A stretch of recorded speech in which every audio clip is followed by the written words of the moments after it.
Subscribe करें और bell दबाएं ताकि कोई खबर रह न जाए। ये किसी के ऊपर एहसान नहीं होता, किसी की वजारत के हवाले से भी सवाल हो जाए तो उसके तमाम तफसीलात और डेटा जो है वो इस ऐवान के सामने रखना चाहिए।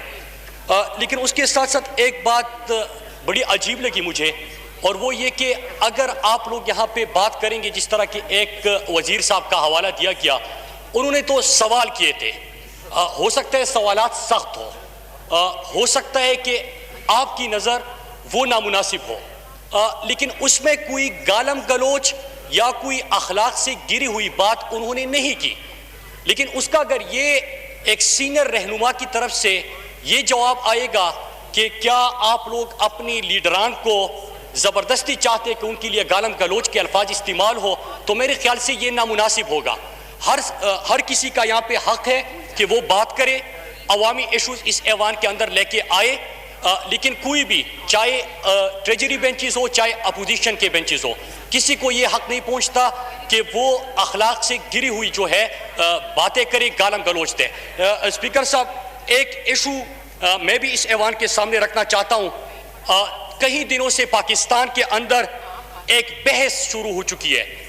बहस क्या है कि जो सिंध हुकूमत की तरफ से JIT है वो ठीक है, या अली ज़ैदी की तरफ से जो JIT कौम के सामने रखी गई और उसके ऊपर मीडिया के अंदर भी बड़ी बहस हुई, वो JIT ठीक है। स्पीकर साहब, उसके कंटेंट के ऊपर गौर नहीं हो रहा कि उसमें जो बातें की गई है कि बदतखूरी, कत्ल गारतगरी, ढाका, दहशतगर्दी और ये तमाम चीजें उसके अंदर उठाई गई। स्पीकर साहब, मैं एक डॉक्यूमेंट आपके सामने लेके आया हूं जिसके ऊपर न सिंध ने इख्तिलाफ किया न अली ज़ैदी साहब ने इख्तिलाफ किया। दोनों एक JIT जिसमें इल्जामात तो सेम है, लेकिन एक जगह पे इल्जामात का जिक्र किया गया, दूसरी जगह पे बदतखूरी हुई, लेकिन किसके कहने पे हुई, बत्ता किसको दिया गया वो वजाहत हुई। कत्ल का कहा गया, कत्ल किसके कहने पे किया गया वो दूसरी JIT में है। यहां पे कब्जा किया गया, लेकिन कब्जा किसके कहने पे किया गया वो दूसरी JIT में है। लिहाजा उस चीज के ऊपर इस ऐवान, क्योंकि हम कराची पाकिस्तान के शहर की बात कर रहे हैं, पाकिस्तान का सबसे बड़ा शहर, पाकिस्तान का इकोनॉमिक हब, कायद का शहर, उसके हवाले से बात हो रही है, और हमारा फर्ज बनता है कि हम इस ऐवान के अंदर उसके ऊपर बात करें। मैं जो एतराफी बयान लेके आया हूं 164 का, उज़ैर बलोच का, इसके ऊपर न इनको एतराज है न इनको एतराज है। स्पीकर साहब, मैं सिर्फ 5 चीजें आज इस ऐवान के सामने उसमें से रखना चाहता हूं, और फिर 5 चीजें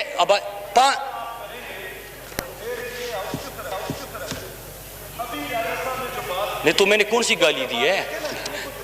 उसने तो कोई इस तरह की बात नहीं की है, अभी कोई भी बात इस तरह की नहीं की है। अभी आप उसको बोलने नहीं दें, ये तो सही नहीं है। स्पीकर साहब, मैं जब ये 164 का एतराफी स्पीकर साहब, मेरी इतनी गुजारिश है कि मैं सिर्फ 5 पॉइंट्स इसमें से उठा रहा हूं, और मैं उनको 2 घंटे के लिए भी सुनने के लिए तैयार हूं। ये सिर्फ 5 सवालात उठने दे, बाकी मैं 2 घंटे भी उनको सुन लूंगा सर। स्पीकर साहब, जब मैं ये एतराफी बयान देख रहा था तो मुझे इसी पार्लियामेंट में मैंने एक शेर जब हम अपोजिशन में थे, मुझे वो याद आ गया कि लगाकर गाद सरहद पर मियां बेजार बैठे थे, लगाकर गाद सरहद पर मियां बेजार बैठे थे, बड़े ही जब्त के माहिर बड़े फनकार बैठे थे। ये दहशतगर्द यूं ही रोज आकर नहीं पड़ते, असम्बली और वजारत में सहूलतकार बैठे थे। स्पीकर साहब, आगाज होता है इसका 164 के बयान का कि 2008 में जब तो मुझे पीपल्स पार्टी ने कैदी कारकुनों का जिम्मेदार बनाया। साल 2008 में रहमान डकैत के पुलिस मुकाबला में हलाक होने के बाद लियारी गैंगवार की मुकम्मल कमान संभाली और पीपल्स अमन कमेटी के नाम से मुसल्लह दहशतगर्द गिरोह बनाया और मुझे चेयरमैन बनाया। 2008 से 2013 तक मैंने मुख्तलिफ जराई से असलहा खरीदा,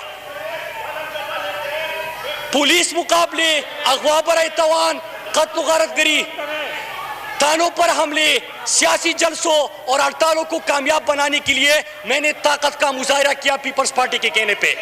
लियारी के इलाके में अपनी मर्जी की पुलिस अफसरान लगाए, पूरा मौका दिया, किसी ने कोई नहीं बोला, आप ही दरमियान में ना बोले। जुए के अड्डों की सरपरस्ती की, बत्ता उसूल के लिए मुसल्लह ग्रुप बनाए जो कि बत्ता उसूल करते थे। बत्ता जा रहा है जरदारी के बहन को, बत्ता जा रहा है उजैर बलोच को।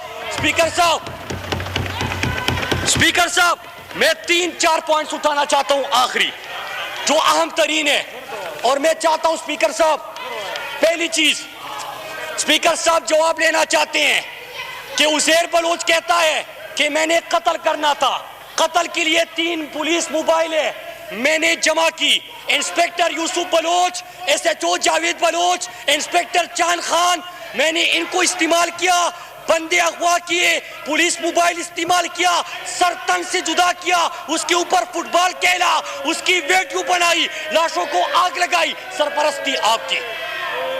स्पीकर साहब क्या इसके ऊपर किसी को इतराज है?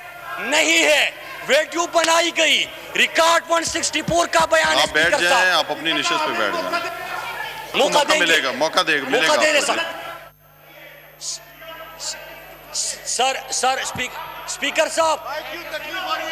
स्पीकर साहब अल्लाह ने इतना बड़ा दिल दिया है स्पीकर साहब कि 5 घंटे भी गुफ्तगू करे मैं नजरें मिला के सुन सकता हूं। स्पीकर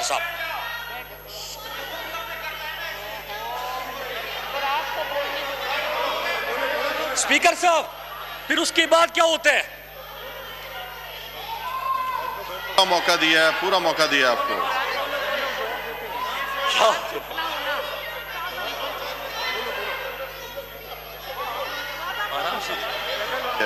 जी मुराद सईद साहब,